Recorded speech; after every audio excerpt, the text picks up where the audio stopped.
Hey guys, it's Thomas from the Barberside Directory. In this video, I'll be demonstrating a high taper with brush length on top. Stay tuned to get all the tips you need to take your haircuts to the next level. Let's get into it.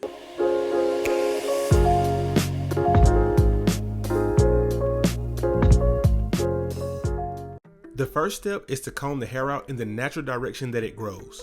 Always start the haircut from the crown area. This is usually the swirl in the middle of the head that determines the growth pattern. The most common crown areas grow in a clockwise direction, but it will vary from person to person. You just have to analyze on a case-by-case basis. And if it doesn't look like much hair is coming off, he recently just did the big chop and now he's getting waves, so we're going to leave it dark.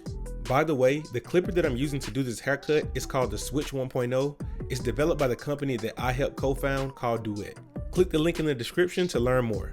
We're doing a high taper, so here I'm using the trimmer to create a bald guideline.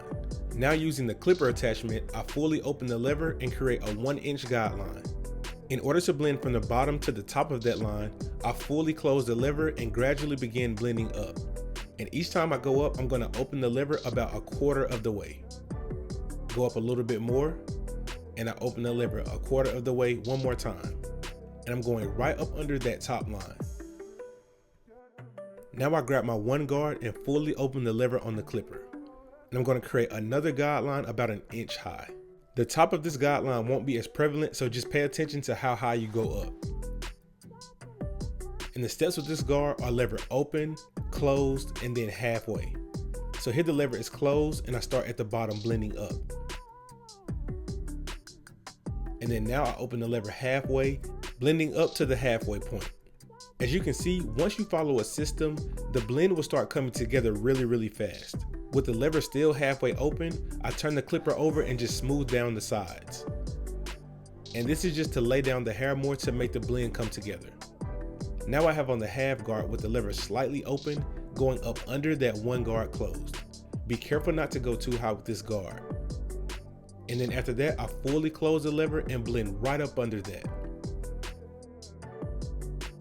Next, I'm going to take the 1.5 guard and I'm going to remove that weight line that you see. I'm doing this because you want a smooth transition from skin level to light to medium to dark. So all I'm doing by removing this bulk is creating more of a gradiency. That's all a fade is. Now that we've gone through all the steps with the fading system, it's time to detail. Using the corner of the blade, all you're doing is removing dark spots. And for the back taper and the other side, we're going to repeat the exact same steps.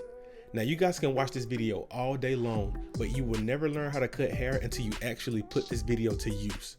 So get someone that will let you cut their hair, pull up this video and go step by step.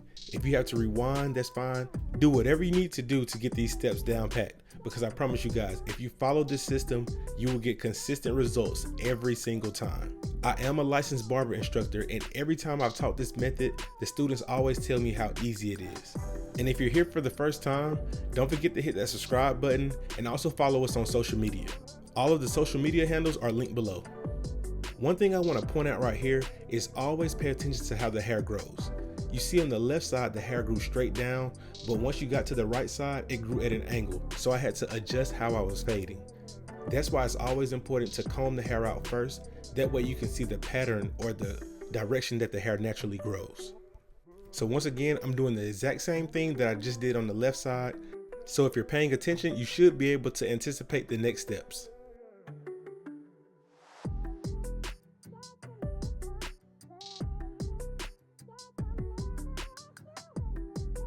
And then again, finally, once we've gone through our system, we just use the corner of the blade to detail any dark spots. Once you're done fading the hair, it's time for lineup prep. Here I use alcohol to get rid of any oil or buildup that may be on the skin. And I follow that up with holding spray to freeze the hair in place. And I lock it in place with the blow dryer.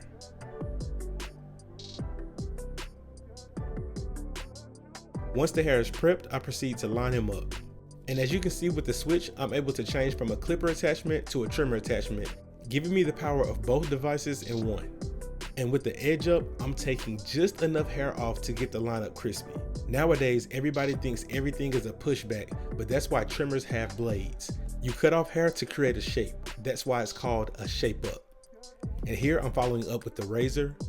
Now in this haircut, he did want enhancements, but I'm gonna show you guys what it looks like before enhancements and after. So this is the before, no enhancements.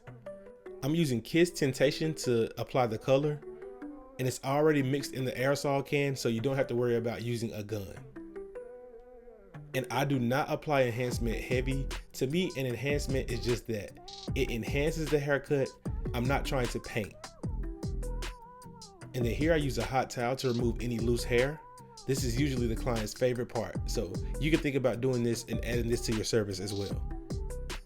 That fresh cut confidence will have you acting different. So here I put on the finishing touches and let him check it out. I'm back in the game.